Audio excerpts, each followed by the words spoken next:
অবশেষে কুমড়োর চারাগুলো বাগানে রোপণ করে ফেললাম। কত ঝড়ঝাপটা, ধার কর্জের চিন্তা, সবকিছুর পরেও যদি ঠিকঠাক কুমড়ো ফলে তাহলে বাজারে বিক্রি করে দুটো পয়সা ঘরে আসবে। হ্যাঁ রে মা, তুই একদম সত্যি কথা বলছিস।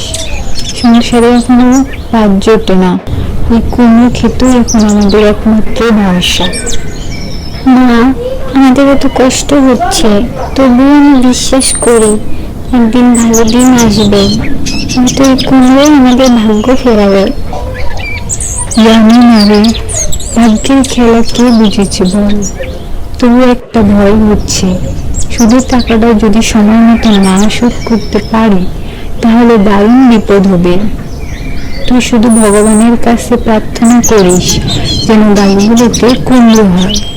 মা, তুমি একদম দুশ্চিন্তা করো না, এতদিন যেমন লড়েছি তেমন এবারও লড়ে যাব। কুমড়ো তো হতেই পারে ভালো। এসো মা, অনেকক্ষণ হলো খাচ্ছি, বাড়ির ফিরে একটু বিশ্রাম নেই।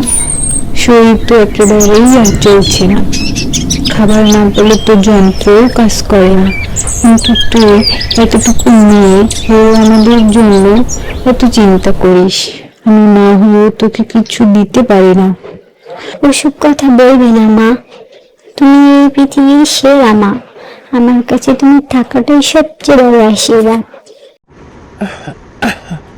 রহিমের বউ, আমার টাকাটা কই? 2,000 ধার নিয়েছিলি, এখনো ফেরত দিলি না।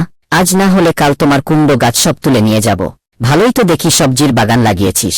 দাদা, দয়া করে রাগ করবেন না, আমি ভেবেছিলাম কুমড়ো হলে বিক্রি করে টাকাটা ফেরত দেব। আপনি আমাদের বিপদের সময় সাহায্য করেছিলেন, আমি কখনো ভুলিনি। আর একটু সময় দিন। 7 দিনের সময় দিলাম, এর ভেতর টাকা না এলে কিন্তু তোমার ঘর বাড়ি গাছ সব আমি নিয়ে নেব। কাকু, আমাদের প্রতি এতটা নিষ্ঠুর হবেন না, আমরা কষ্ট করেই টাকাটা দেব। দয়া করে আমাদের একটু বোঝার চেষ্টা করুন। আমি দয়া করতে আসিনি, আমার টাকা চাই। 7 দিনের মধ্যে জোগাড় করো, না হলে সব তুলে নিয়ে যাব। মা, এখন কি হবে? ঘরে খাবার নেই, ধার শোধ করার টাকা নেই, সারাদিন কিছু খাইনি। রাতে যদি কিছু খেয়ে ঘুমাতে পারতাম, খালি পেটে তো ঘুমিয়ে আসবে না। রেনু, তোকে অনেক কষ্ট দিচ্ছি, আমাকে মাফ করে দেখি।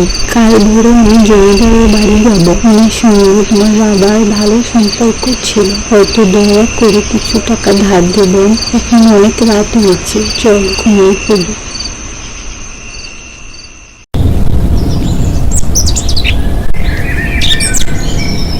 কে তুমি? নাম পরিচয় বলো। নাম না বললে আমি আবার কারোর সাথে কথা বলি না। নাম বলো বাপু। আমি রহিম মালির বউ। আপনার পুরনো কর্মচারী ছিলেন আমার স্বামী, 1 বছর হয়েছে সে মারা গেছে। আজ আমি একেবারে নিঃস্ব, আপনার কাছে একটু সাহায্য চাইতে এসেছি। আপনার কাছে 3,000 টাকা ধার চাই। 3,000? এত বড় অঙ্ক আমি দেব না। তোমার স্বামীর সঙ্গেই সম্পর্ক ছিল বলে 2,000 দিতে পারি। ভালো মানুষ ছিল, সততার সাথে কাজ করত, তার জন্য 2,000 দিতে পারি। নেবে কি? ঠিক আছে জমিদার মশাই, ওই 2,000 দিন, সময় মতো ফিরিয়ে দেব। দাদা, ও দাদা, বাসায় আসেন নাকি? থাকলে একটু বাইরে আসুন দয়া করে। এই নিন। আরে এত মাত্র 2,000, আমার তো 3,000 পাও না। কি বলছেন? আপনি তো স্পষ্ট বলেছিলেন 2,000, এখন হঠাৎ করে 3,000 কোথা থেকে এলো? এটা অন্যায়। তুমি মিথ্যা বলছো, আমি শুরু থেকেই 3,000-এর কথা বলেছি, না হলে এখনই তোমাদের গাছ তুলে নিয়ে আসবো। আচ্ছা আচ্ছা, বলুন, আর 1,000 কিসের জন্য চাচ্ছেন? দেখো রহিমের বউ, আমি এত কথা জানি না, আমার 3,000 চাই, না দিলে কিন্তু ভালো হবে না।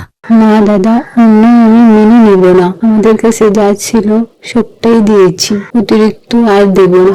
জমিদারের কাছ থেকে 2,000 টাকা ধার নিয়ে আমি তাকে দিয়ে এসেছি। সে স্বীকার করছে না যে সে 2,000 টাকা পায়, সে বলছে সে আমার কাছে নাকি 3,000 টাকা পায়।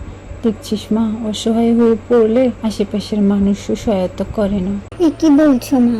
আকাশ সাক্ষী, বাতাস সাক্ষী, লোকটা নিজেই বলেছিল তিনি আমাদের কাছে 2,000 টাকা পায়, এখন আবার বলছে 3,000 পায়। মানুষ কত বেঈমান হতে পারে মা। না, এটা কি? কুমড়োর গাছে সোনালি আলো ঝলমল করছে।